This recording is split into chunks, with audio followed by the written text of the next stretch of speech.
DigiFest, our first annual DigiFest. Welcome. Yay. So we're really glad to have you all here. We have a spectacular 3-day weekend all kind of going here. Make sure you pick up a schedule that you know what's kind of going on all weekend so you can enjoy everything from our speakers to our workshops to the screenings to the entertainment that's going to be here, as well as our awards banquet, which is at City Hall. Please, everybody, do your rain dance that it does not rain. This is Southern California. Please don't rain. Or at least be done by the time we went through the band. It's going to be a great weekend. We have a lot of fun things going on.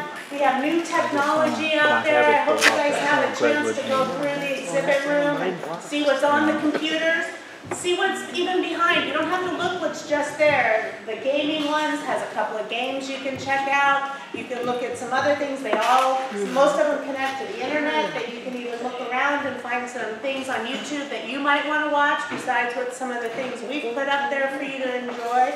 And then tomorrow, I'm sure you all had a chance to walk through Disney Central. So tomorrow we move into animation and Disney and a lot of fun and live art going on. So please, there's lots to enjoy and we look forward to seeing you. But right now, we're here for our keynote speaker, and we are very honored that we were able to get this gentleman to come out and speak to you tonight, to give you a little glimpse of digital through time, as well as talking about the power of the story. And we have a phenomenal, very accomplished man. He is a 5-time Director Emmy Award winner.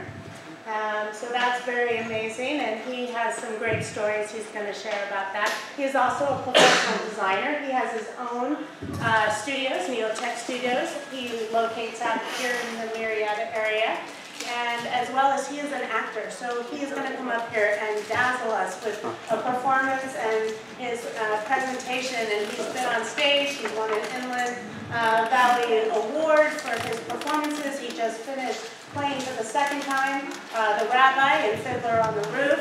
So he is all over the place. So I would like to give a big, warm welcome to Mr. Greg Hill.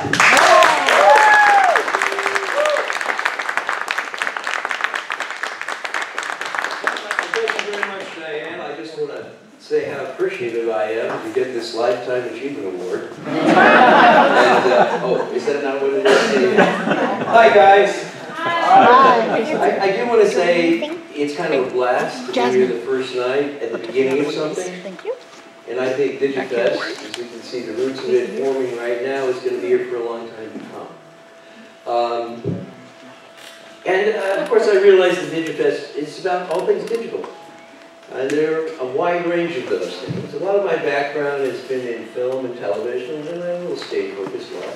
So I'm probably going to focus from that perspective, but we will talk about some of the other elements, the art and imagination that's required to make successful digital projects.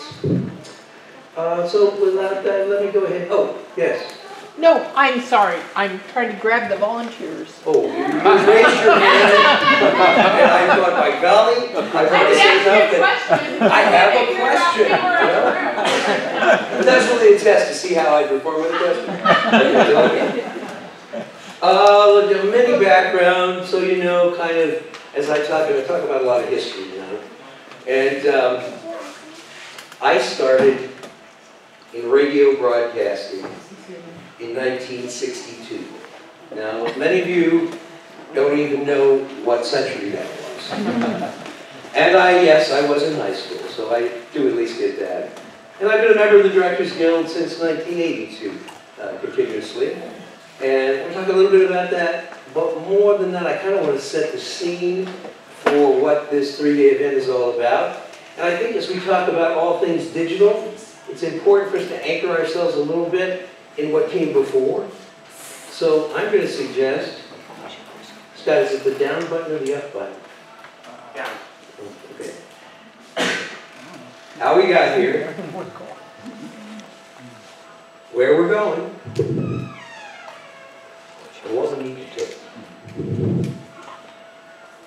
because it was November 2nd, 1936, that the British Broadcasting Company began broadcasting the very first regular broadcast on television.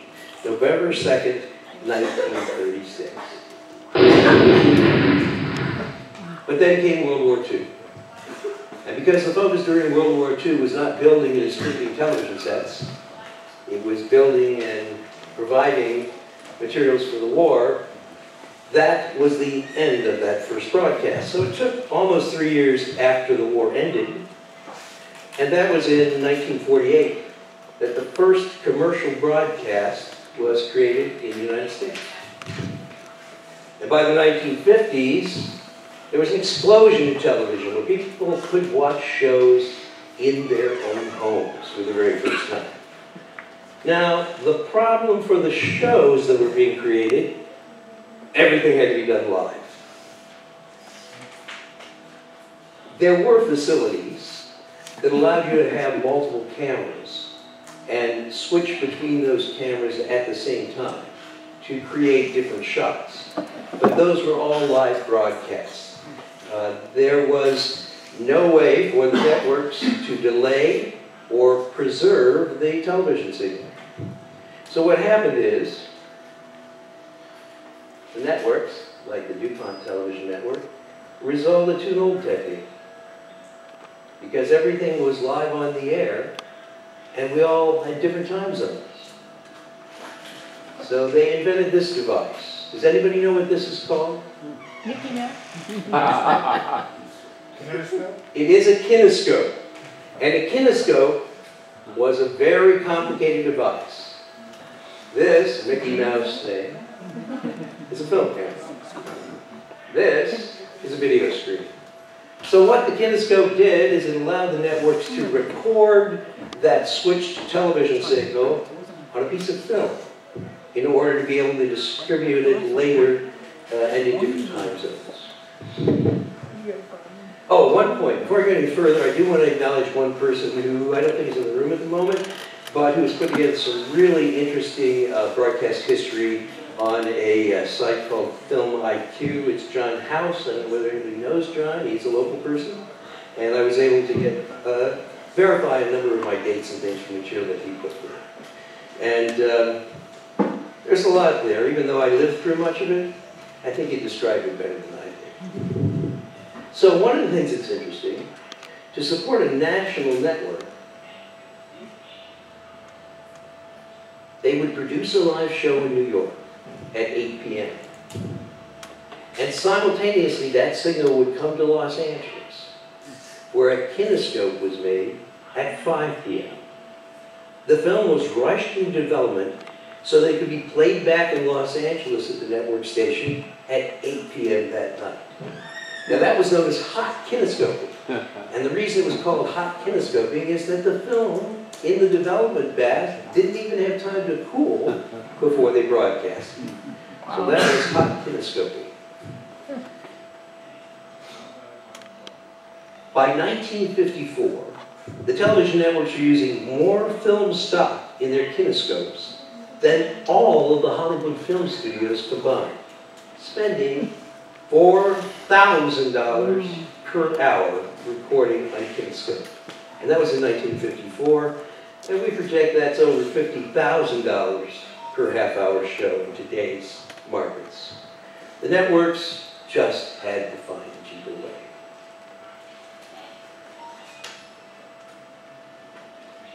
Now you might recognize one of the faces in this picture. This is Bing Crosby. And Bing Crosby owned, staffed an electronics lab where his guys developed the very first ability to record an image, a video image, on tape. Although it wasn't very good to begin with. But about 3 years later, Ampex created the first commercially available videotape recorder, the 2-inch quadruplex VTI. And if I hadn't been too lazy, I would have brought a reel of this tape, which I have at home. The tape reel itself weighs 30, 40 pounds anyhow, and in order to preserve a bunch of those, it took quite a bit of space. And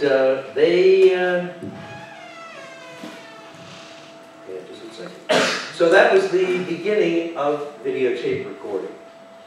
The CBS network was the very first network to air time-delayed versions of a national newscast. The West Coast episode of Douglas Edwards and the News played back from videotape for the very first time on November 30th, 1956. It was on January 2nd, 1957, that the game show, Truth or Consequences, became the first television program to broadcast in all time zones from pre-recorded videotape. By 1959, videotape was ubiquitous in the broadcast industry and also played a special role. Well, I'm jumping ahead of myself. Let's talk about something else first.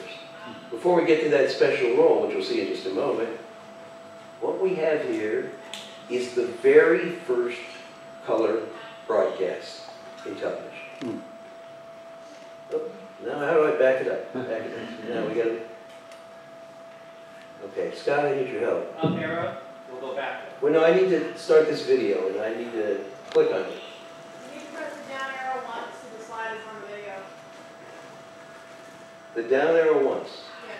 No, that's the next video. Oh. It's this video.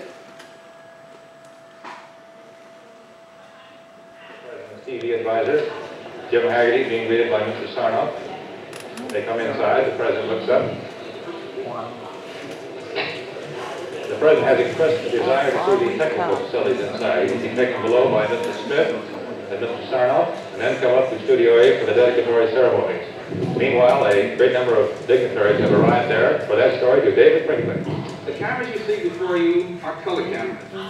They are now transmitting a black and white picture. By pressing this button, which I now do, the cameras are transmitting a live color picture. Now, when you step before them, you will be making your first appearance on color television from Washington. 3,000 miles away in our studios in Burbank, California, this entire program is being recorded on electronic tape. The picture, the color, the sound are being captured for posterity through this recording system which NBC began using on a full-scale basis only last month to change to daylight time. It will permit us, sir, to retelecast this program to many sections of the United States several hours later today, and with such true fidelity that millions of Americans will see this ceremony as though it were being enacted at that time. I have a strip of this new tape. I have asked our engineers to make 2 tape copies of this program. One will be sent, Mr. President, to the White House for your personal retention. The other will be presented to the Library of Congress so that its archives may permanently possess a visual record in color of this significant occasion. Now we have created a further remembrance. At my far left, you see a replica of a plaque which has been placed in the wall of the main lobby of this station. This plaque commemorates your participation in the dedication. It is intended as an enduring reminder to all who enter this building of the honor paid us on this day, and beyond that, of our obligation to continue strengthening the broadcasting bonds between Washington and the nation. And now, ladies and gentlemen, the President of the United States.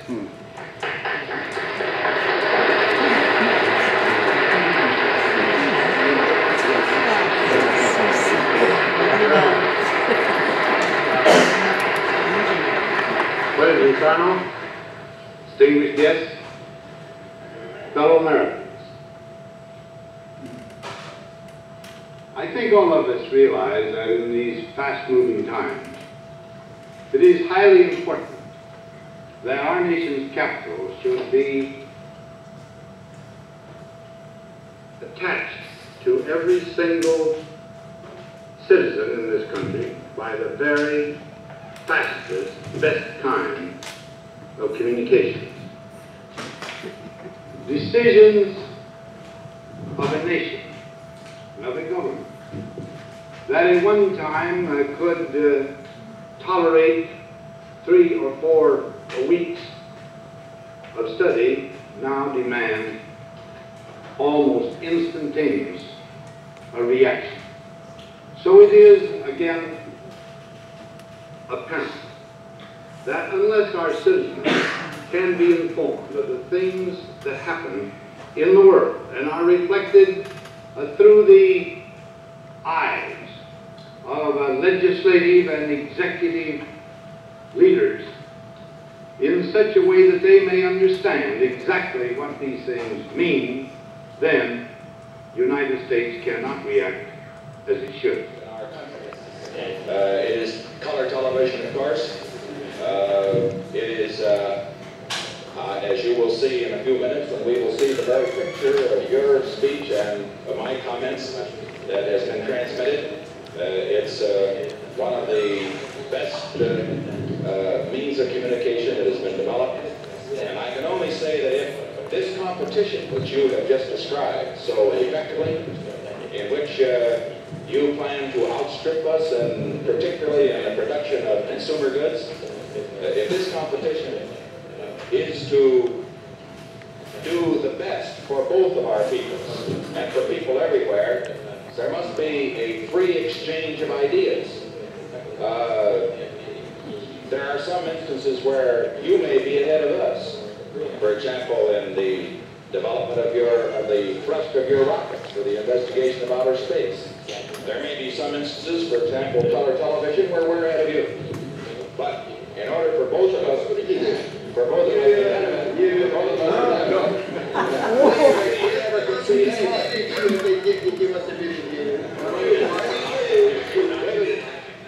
And although it was physically possible to edit quad videotape,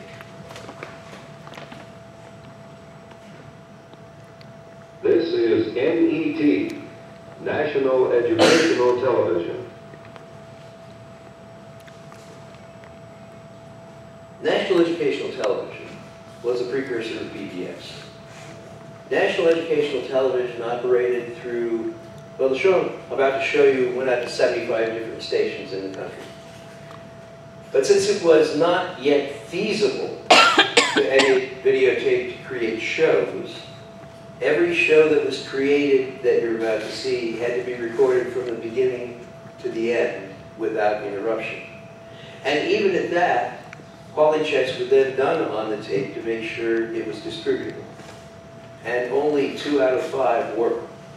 So the process of creating this show, which aired on 75 stations, and which was distributed through something NET called bicycling, so that the tape would arrive at your station and you'd send it to the next station, and over the course of the year, nothing would be scheduled at the same time. But I'll be curious, and probably not necessarily anyone in this room has had this experience, but let's see. Not yet. I do remember the opening to this show. It went something like this.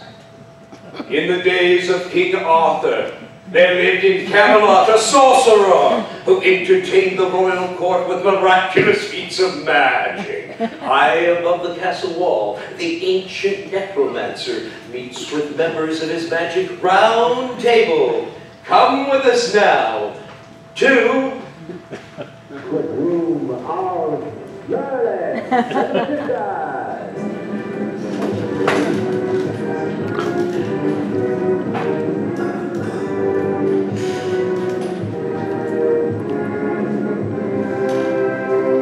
Welcome once more to my secret room at Camelot. You know, every once in a while I have to nimble my fingers a little bit with a few exercises, and I find the best way to unlimber my fingers, to nimble them up, as they say, is to do a few card moves. These are called sleights.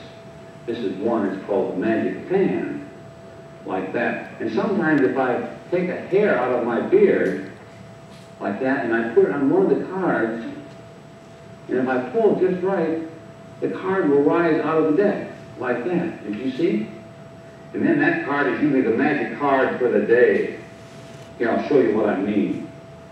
For example, if I took that card in my, if I took it in my left hand and rubbed it, it would disappear, and then it would appear over there. You see? or if I put it in my left No editing. like this, in that manner, and rubbed it, it would disappear from my left hand, and no, it didn't go over there, did it? Maybe it's up my sleeve. No, there it is. I'll have to remember that card. It's a very ambitious card. I know it's time to quit. You know how I can tell? Some of the cards leave the deck and they go behind my right knee over here, down here, and I have to remove them like that. That's how I know that. Through the tape, approximately at the editing point, he unlaces it from the machine and paints it with the magnetic developer. This doesn't show him the picture content, which can only be seen by running the tape through the videotape machine at normal speed. But under the microscope, it does reveal the vision recording track and the position of the edit pass. The editor adjusts the videotape in the editing block for his exact edit point and clamps the tape in the correct position, cutting off any excess tape with the guillotine. In the same way, the editing point is found on the incoming piece of tape. The excess tape is cut off with the guillotine. By lifting the tape ends, the adhesive splicing tape is positioned beneath them. They are then pressed firmly onto this with a swab stick. The trimming block is placed on the videotape and the surplus splicing tape cut off. After the tape is unclamped and lifted out of the editing block, the join is complete. Compare that process of editing to editing in Premiere or Final Cut Pro and the amount of time involved. I mean, you still have to make one edit and, let's see if I can this here. In order to make that edit, he had to,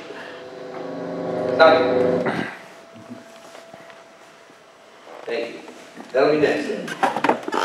When he used iron filings to have them deposit on the tape, he would see something like this. And he had to find the exact location between the refresh rate of the signal. I don't want to get too technical, but a quad machine had 4 heads rotating, and there was no way to look at the picture when it was stopped. So he never saw the picture. He just saw a place to kind of splice. So that was rudimentary tape editing. Then there came along another process. And this was where you used multiple tape machines. So that you could kind of trick the tape into believing everything was continuous. So you would start one tape recording with your master material on it, cue up the other tape, so you could live switch it kind of between tape machines and have the machine attempt to make a synchronized edit. Let's see what we got here.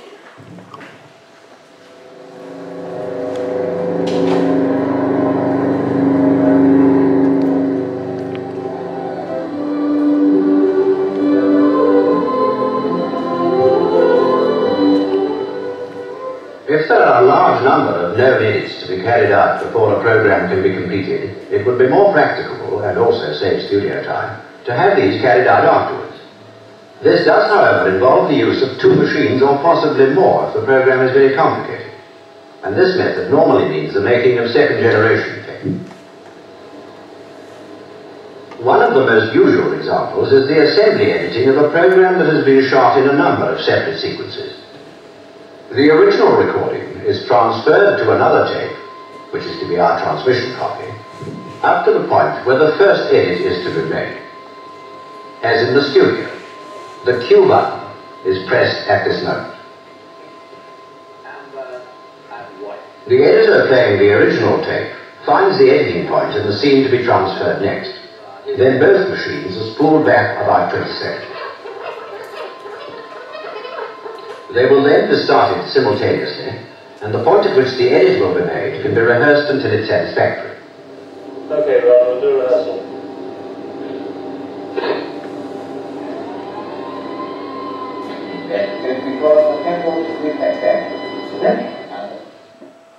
Now, this is what I started to tell you before. These are the 4 video heads that are actually recording the video. This is the tape coming through the machine, and this is a curved block which pressed the tape up against the rotating heads. And one of the constant problems with that was something called banding. And banding happened when the adjustment wasn't exactly right. So the engineer would be adjusting this block to press the tape. If he over-adjusted, it could burn through the tape. I mean, there were a lot of variabilities in this process of editing.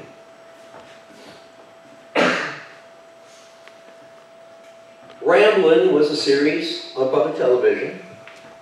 I had the opportunity to produce and direct a reasonable number of them. I'm going to show you some clips from that. We had similar recordings. And John Hurt, well, John Hurt made an impression on everybody that listened to him. It wasn't only his music, as a man. It was one of the first concerts I ever did. Well, I just, what? I couldn't believe the music he did.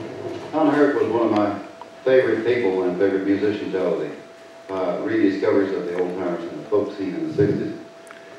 And Merle and I had the pleasure of playing a whole lot of music on shows with John Hurt. We actually had the pleasure of sitting down and taking some tunes with John a lot of times. And we'd like to do a song here that Michael kind of likes to sing, kind of like the flavor of this song. I guarantee you Merle will give you some of the John Hurt flavor on the guitar. He plays a little stronger than Brother John did, but you'll hear the flavor in there, those that are familiar with John's music. Make me down a pallet on your floor, all right, Merle? Oh, take it, son.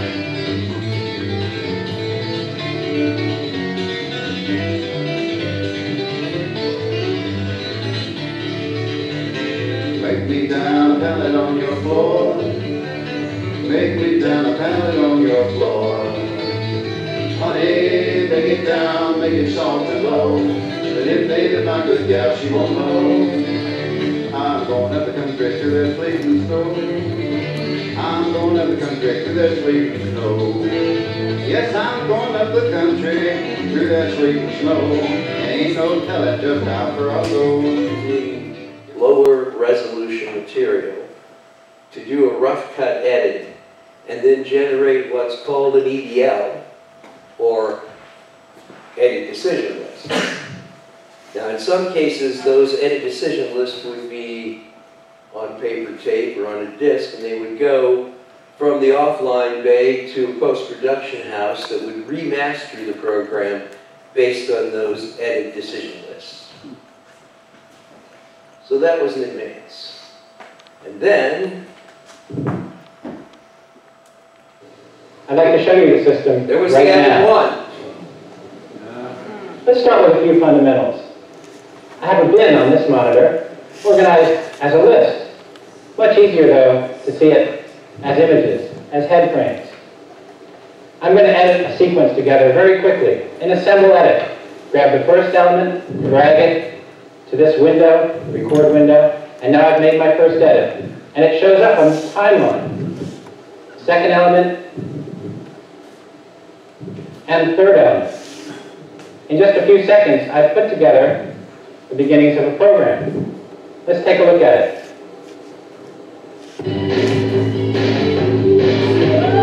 Let's go! Okay.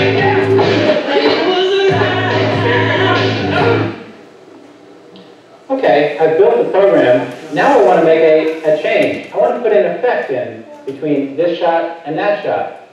Well, in normal video editing, you can only overwrite the material. In this nonlinear editor, you can splice in, just like in film. In fact, let's take the effect, bring it to our source window here. I'm going to come over here and find the point where I want it. I want it to be right between these two elements. So I go to that point right after he hits the ball. Right before that, set my in and do a splicing. Now I've made the program longer. Let's take a look at the result. Let's go! Okay.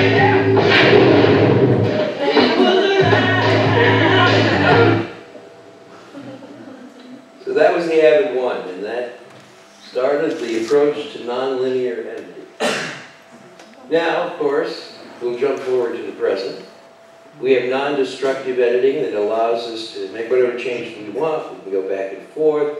We can make multiple iterations without disturbing the original material. And it doesn't take like an hour to do each edit. So I use both Adobe Premiere and Final Cut Pro. I currently lean more towards Final Cut. It does a better job of handling 4K video. It renders much more efficiently in the background. I don't have to wait as long to get a result. So,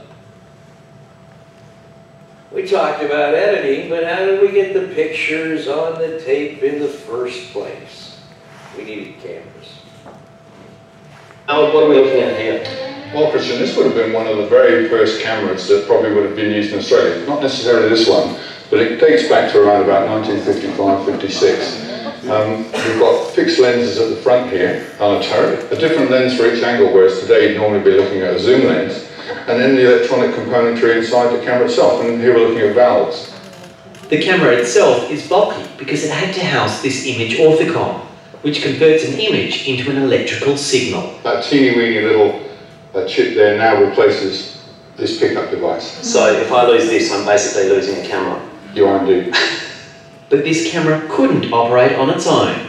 So this equipment from right down the end there, and including this small piece of equipment here, and the camera itself would have been just one chain, and there would have been 3 cameras in the studio, so we would need 3 times that equipment. Not long after that, technology gave us this monstrosity. Well, this is one of the very first videotape recorders that arrived in Western Australia around about 1962.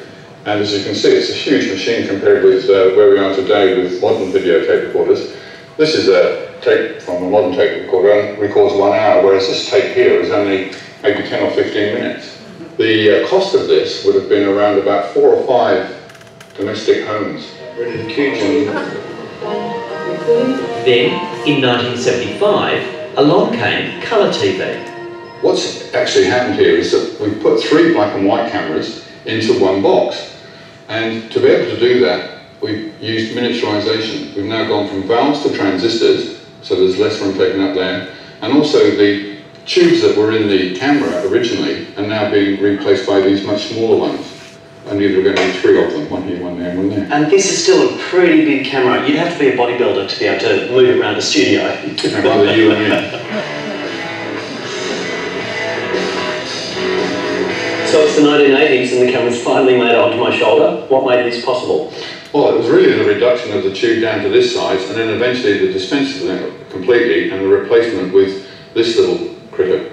But this camera still doesn't have a recording device. That's correct. The recorder came along a lot later. Because I remember using one of the first home video cameras, and the recording device was almost as big as me. You had to really lug it along. Nowadays, most crews record on digital memory cards, like this one. But today's crew is recording on tape. And believe it or not, we do actually use this camera on the show. It gets us into all those tight places that you couldn't get a camera of that size. I saw it right there in that crystal ball. I've been up 5 days. I rolled over, the sun was coming through the window. And everything I'm about to show you now was revealed in that moment. So what I'm trying to say is I can't verify that it's all absolutely truthful. But I can tell you this, it's very interesting. And I'm going to show you some things that are not necessarily exactly pertinent to our digital life here, but they're all relevant. And the few things I'm going to show you here, as we step through them, we're stepping ahead in time. So not all this is going to happen when you walk out of the room tonight. Some things will have to wait till tomorrow night. So let's see what we got here. And this is what I call where we are going. We've seen where we came from, pretty much. So here's where we're going. I'm Jorge Ribas. You're wondering. So back in the day, you turn on the TV and it pretty much looked like this. Fast forward a couple decades, and everything's in color. Then came remote controls and cable. And now you can watch your favorite shows in high definition, record them with DVRs, and watch them on everything from your laptops to your mobile phones. So what's next? Well, according to some researchers, 3D holographic television. What you're looking at is one of the first updatable 3D holographic displays. What we were able to show, which was basically for the first time, that you have a material, you have a medium that you can display three-dimensionally objects, and then you can erase them and put another object on it. And while it might not look too impressive, it represents a crucial step in overcoming the biggest obstacle to 3D holographic TV, creating a rewritable and erasable system with memory. The medium he's built, a 6x6 inch screen, can update in a matter of minutes. While holographic TV would need to be rewritten and updated multiple times per second, this technology can make watching a baseball game from different angles a reality. And it differs from the 3D you're used to seeing in movie theaters. They show 3D, but only looking at two perspectives of it. So one eye sees what's called one polarization, the other sees the other called polarization. Basically tricking your brain into blending the two perspectives into a seamless, moving 3D image. But in true 3D holographic display, you'd have a different view of an object than that of your buddy sitting right next to you. In a photographic image, essentially what you're doing is you're looking through a pinhole. So what you basically do is you see one view of an object. And a hologram is like looking through a window.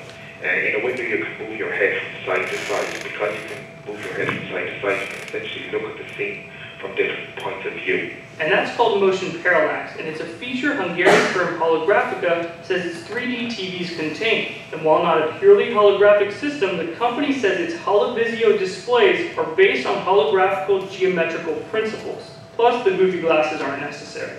Pegambarian sees this technology being used in everything from surgery to military training to entertainment.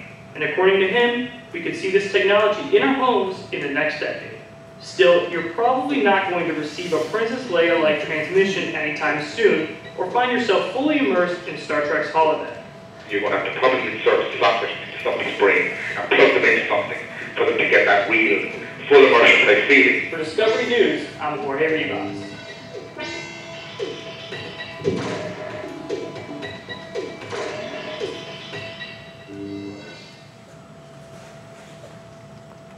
Phones available with the option of texting by the power of thought alone.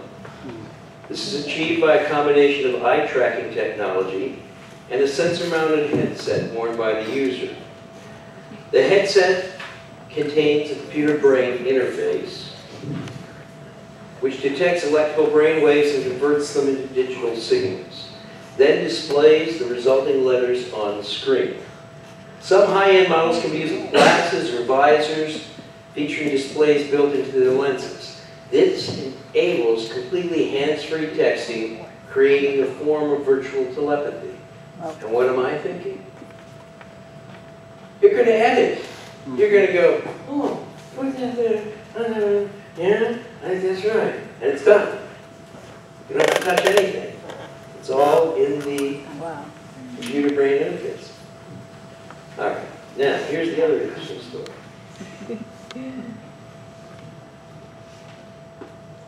Yes, it's coming. Maybe not for one of you, but it's coming. Brain implants. And what they're saying is this. They're in the process of discovering the ability to create brain implants that can restore your lost memories. It's becoming possible to replicate small areas of the brain with neural prosthesis in order to repair damage from Alzheimer's, stroke, or injury.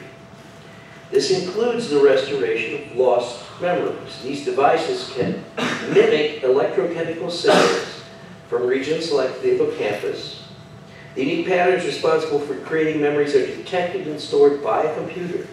These patterns are then used to predict what the downstream damaged areas should be doing. Finally, the desired activity in healthy areas can be re-stimulated with electrodes. The neural prosthesis therefore bridges the gap from the healthy to the damaged areas. Eventually, it will be possible to mimic entire regions, with complex functions being replaced entirely by electrode signals. Much further into the future, as neural implants continue to prove in power, they will give way for uploading of minds into computer substrates. How about that? Now, this one I found interesting. 3D printing. Who here is into 3D printing? Who's got a 3D printer? Nobody has a 3D printer. Right, they're 250 bucks. You can order one, you can make stuff at home, you can make your own things, you can sell the things you make, you can become fabulously wealthy. It's a business. This one is showing something I found interesting. It's 3D printed clothes at near zero costs. Now, do we all know how a 3D printer works? I mean, basically, the most primitive one has a heating element, and there's an extruded material. Right now, it's usually plastic, but it could be a metallic thing. It can be even biomass stuff. In fact, I read a story about 3D printing that's very interesting, and that's that there are two places in this country, and maybe this was a year ago, so it may have changed, on the East Coast and the West Coast, where they're working on bioprinting, using biological materials. And where this is really significant is that one of the most difficulties we have with influenza is that by the time we determine what the bug is, and we can create a, what do we call it, a vaccine, I guess, to handle it, that takes 6 months. Then, they make up the vaccine, but it takes another 6 months to get it distributed around the planet. What these guys are working on is a biological method using 3D printing to create the vaccine simultaneously at multiple locations around the planet and reduce the time and effectiveness to prevent an epidemic growth. So that's one of the things.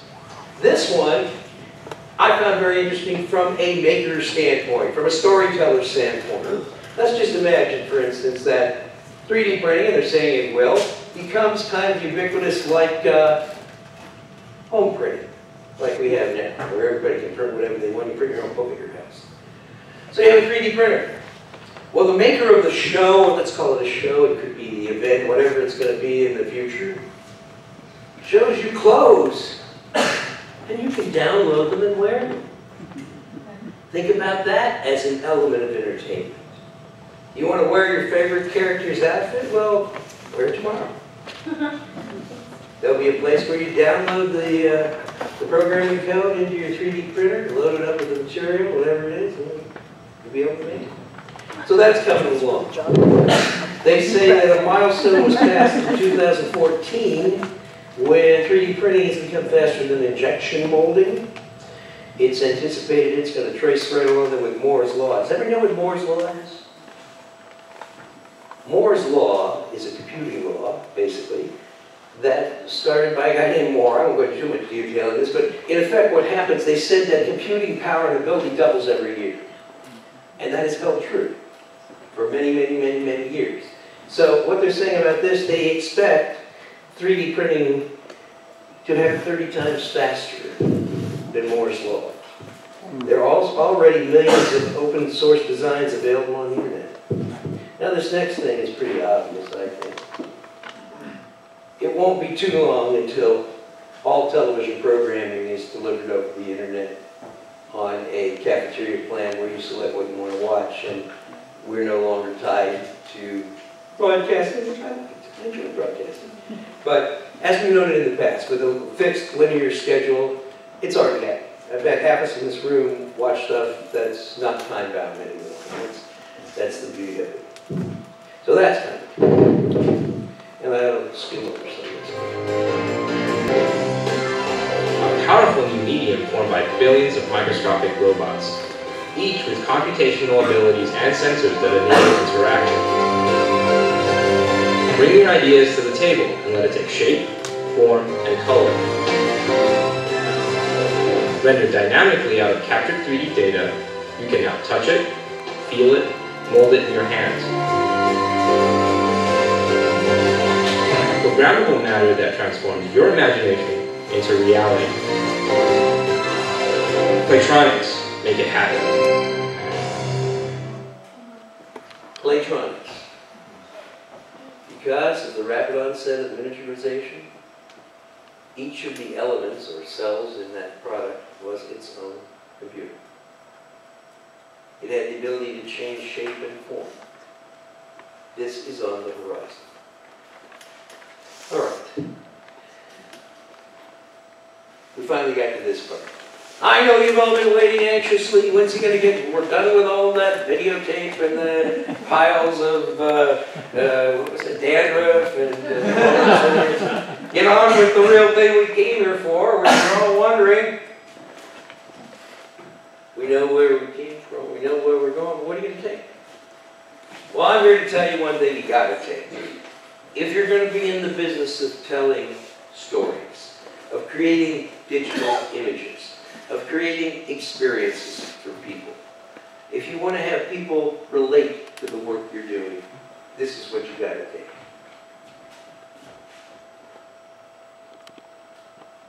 You got to be sensible, right?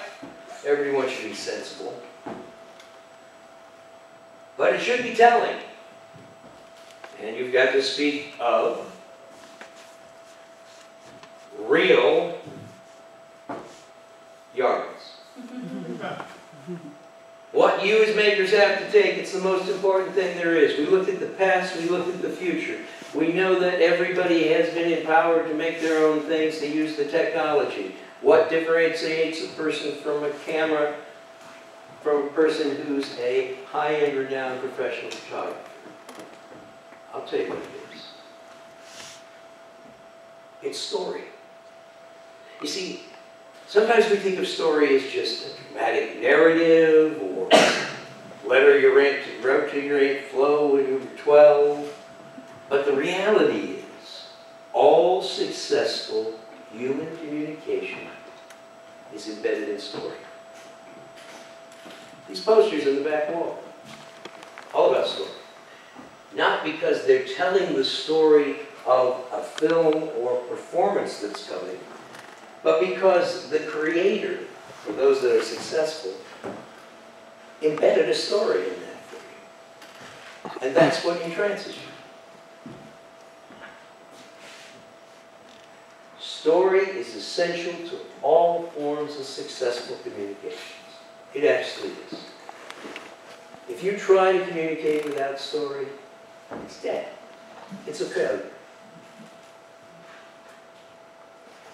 Talk a little bit about, I've done a lot of documentaries. People say, well, you can't script a documentary. I go, no, but you can have a story. And the key is, and I learned this a long time ago, it's like having a budget. You go in knowing what your story is going to be, and then particularly in a documentary, you're kind of casting it as you choose who you're going to interview. You're furthering the story. The story you wrap up with when you finish your projects and send it out to its audience may not be the story you began with. But if you didn't have a story, it's not going to be a good result. I'll tell you a quick story. When I was first working in Hollywood, I was doing offline editing for NBC for a show called Fantasy. It was a daytime show. And NBC had invented it because they had canceled a couple of their daytime soap operas. And they had a big hole to fill. I don't remember whether it was 3 to 4 or 2 to 4, something like that. So they went out and they contacted all the game show producers in town, brought them all in and said, we want to make the most incredible game show ever made. So they had Woody Frazier and Greenberg, all these guys who were the talk of the town in that business. And they came up with this fantasy show. Like there was a studio component where people would get in a glass box and there'd be money blowing around and they'd try to capture as much as they could. Or part of what I worked on, there were these letters people wrote in. I have a fantasy, I want to do this, so I'll take it. Minister from Massachusetts writes it. I don't know how I became the guy that directed all the animal pieces, by the way. I still hold that against him. His fantasy was to be put in a cage with a lion, like Daniel Lee Weinstein. So, we were going to grant his fantasy, of course. There was one little hook. I don't know whether I'm allowed to reveal this. I probably violated some non-disclosure I signed a long time ago, but I trust all you guys. Television production being the way it is, on the screen, people were led to believe that these people trained for weeks for these fantasies. They were trained left and right. The guys that jumped out of the airplane and broke their legs had been trained. The thing was, we shot these things in 4 hours. They were 2 parts. The first part was the training part. Person in civilian clothes, being trained thoroughly, with as many angles as we could grab quickly. Then we dress them up. Now in this case, with the minister, we were out in a cat sanctuary somewhere out in the hills out here. They had a lot of big lions and tigers. This one leopard that was really feisty. But anyhow, so we did the whole thing, and the trainer, and there I am with 3 camera crews, and of course all you see on TV is the trainer and the reverend. There were a couple of guys with sharp sticks, I don't know what they were doing. But so, he was trained to have this meat pouch on his side, and the payoff shot was this. The reverend, who by this time is in a safari outfit with a pith helmet and all that stuff, he is told and trained to get the lion to lay down. This is big, you know, with the whole, it must have been a female with a big head thing and all that. Get the lion to lay down there, and then he's to step up like this, raise his hands, and go like that. And that's the payoff shot. We're looking at some of Greg's drawings. There's so much going on. By evocative, I mean, even though it's frozen in time, his most detailed ones, you feel the progress of the story within the image itself. Always have a story. Everything that we do as creators should further that story. It's what's going to differentiate you from the guy who got the Christmas candy. It's critical.